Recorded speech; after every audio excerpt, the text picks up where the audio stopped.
بسم اللہ الرحمن الرحیم۔ حضرت خواجہ قطب الدین بختیار کاکی رحمۃ اللہ علیہ کا انتقال ہوا۔ سارا شہر جنازہ پڑھنے کے لیے نکل پڑا، شہر خالی ہو گیا ہے۔ قطب الدین بختیار کاکی کا جنازہ پڑھنا ہے۔ جس طرف بھی سر اٹھایا جائے، جس طرف بھی دیکھا جائے، سر ہی سر نظر آ رہے ہیں۔ اتنا مجمع جنازے کے لیے آیا ہوا ہے۔ تو ایک شخص آگے بڑھتا ہے اور کہتا ہے کہ میں حضرت جی کی طرف سے وکیل ہوں، مجھے انہوں نے وصیت لکھ کر دی تھی۔ اب سب لوگوں کے کان اور آنکھیں اس شخص کی طرف متوجہ ہو گئی کہ یہ کیا کہے گا، کیا وصیت سنائے گا۔ لیکن یہ وصیت بھی بڑی عجیب وصیت تھی۔ دنیائی تاریخ کے اندر ایسی کبھی وصیت نہیں سنائی گئی تھی۔ تو وکیل نے وصیت پڑھ کر سنائی کہ حضرت جی نے یہ لکھا ہے، یہ فرمایا تھا کہ میرا جنازہ وہ شخص پڑھائے گا جس کے اندر 4 شرطیں پائی جائے گی۔ سب سے پہلی شرط کہ وہ شخص ایسا نیک ہو کہ کبھی اس کی تہجد بھی قضا نہ ہوئی ہو۔ دوسری شرط، میرا جنازہ وہ شخص پڑھائے گا کہ جس شخص کی کبھی عصر سے پہلے والی سنتے بھی نہ رہی ہو، عصر سے پہلے والی سنتے بھی کبھی قضا نہ کی ہو۔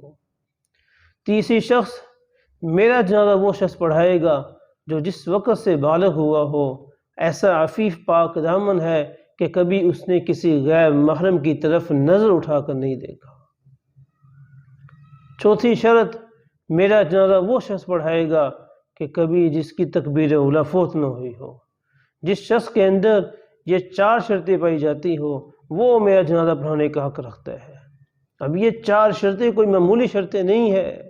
کبھی کسی کی اس کی تہجد کی نماز قضا نہ ہوئی ہو، یہ بہت سخت شرط ہے۔ عصر سے پہلے والی سنتے نہ کبھی رہی ہو، یہ بہت سخت شرط ہے۔ یہ ایسی سخت شرط ہے کہ آج کے دور کے اندر بڑے بڑے علماء کرام ان کا بھی اس پر اہتمام نہیں ہوگا، الا قلیل تو ہر جگہ پر ہے۔ بالغ ہوا ہو، کبھی غیر محرم کی طرف نظر اٹھا کر نہ دیکھا ہو، یہ بہت سخت شرط ہے۔ یہ پاک دامنی کی علامت ہے۔ تکبیر اولیٰ کبھی فوت نہ ہوئی ہو۔ آج اذان ہوتی ہے اور ہم وضو کرنے لگ جاتے ہیں، باتیں کرتے رہتے ہیں۔ جب ہم مسجد میں آتے ہیں تو تکبیر اولیٰ فوت ہو جاتی ہے، کبھی اہتمام ہی نہیں کیا ہم نے۔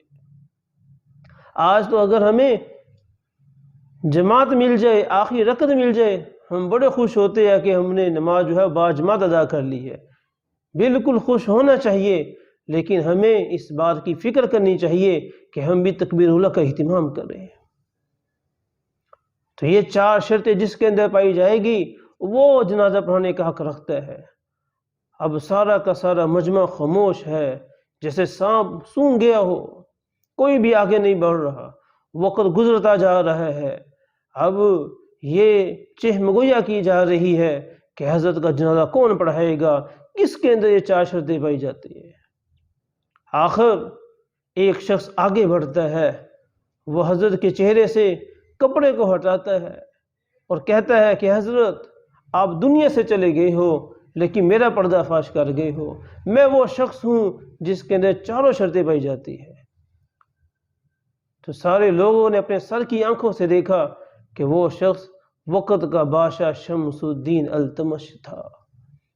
یہ حکمرانوں کی زندگی تھی کہ ان کے اندر یہ 4 شرطیں پائی جا رہی تھی کہ وہ عفیف تھے، پاک دامن تھے، تکبیر اولیٰ کا اہتمام کرنے والے تھے، تہجد کا اہتمام کرنے والے تھے، سنتوں کی پابندی کرنے والے تھے۔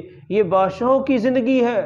آپ یہاں سے اندازہ لگائیے کہ حضرت خواجہ قطب الدین بختیار کاکی رحمۃ اللہ علیہ کیسے جو ہے وہ اللہ کے ساتھ تعلق تھا، کہ انہوں نے اپنے جنازے کے لیے کیسے عجیب شخص کا جو ہے وہ انتخاب کیا۔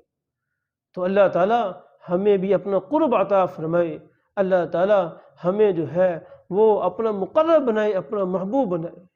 وآخر دعوانا الحمدللہ رب العالمین۔